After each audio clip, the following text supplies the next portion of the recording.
Life moves pretty fast. You don't stop and look around once in a while, you could miss it.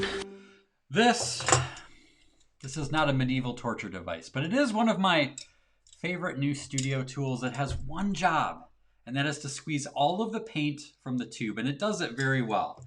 Basically, you put the thing in there, you squeeze it down, and then it squeezes out. And if I had the thing open, paint would come on. I don't want that to happen right now, but after using this like a few times, I can finally rest assured that from this day forth, I will get my money's worth out of every tube of paint I buy. A flattened, used up paint tube is quite a contrast to a fresh one. There's something about brand new tubes of paint that makes artists giddy. Fresh and unspoiled, they're loaded with potential and brimming with exhilarating possibilities.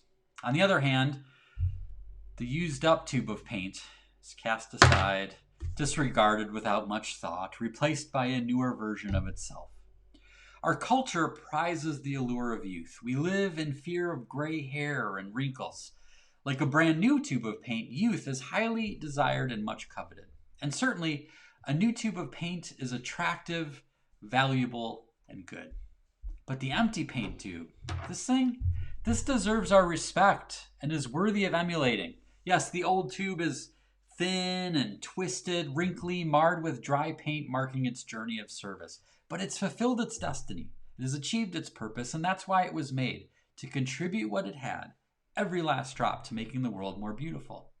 Most of the time it worked with others, taking on a supporting role. Sometimes it was cast as the star. Who knows how many paintings it contributed to?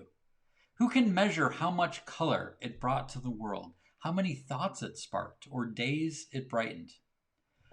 There's always a twinge of fear after twisting off the cap and squeezing the first offering of paint onto the palette. This is where the rubber meets the road. The disappointing reality of our less than perfect results contradicts the juicy possibilities we envisioned. We might yearn to have that unopened tube back. After all, not every painting it contributed to was a masterpiece. We can imagine the paint tube wondering, did I live up to my potential? Was my life a success? Did I make a difference?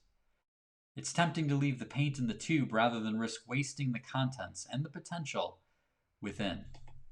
But just as ships are not built to stay in the harbor, paint was not made to stay in the tube.